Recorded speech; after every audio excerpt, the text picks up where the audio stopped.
চ্যানেলকে। আর আমি হলাম বিউটি। আমি তোমাদের জন্য খুবই একটা সিম্পল মেকআপ নিয়ে এসেছি, তাও আবার পুরোপুরি হোয়াইট শাড়ির ওপর।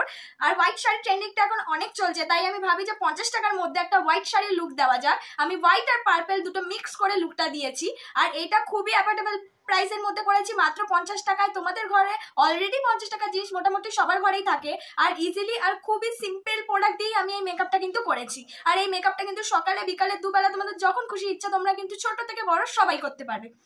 তাই আমি ভিডিওতে বেশি কথা না বলে আমি ভিডিওটা স্টার্ট করে যাচ্ছি। আর আমার ভিডিওটা যদি ভালো লেগে থাকে প্লিজ আমাকে কমেন্ট, শেয়ার অ্যান্ড লাইক করে দিও। আর যদি বেশি বেশি ভালো লাগে তাই প্লিজ আমার ভিডিওটাকে বেশি বেশি করে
है।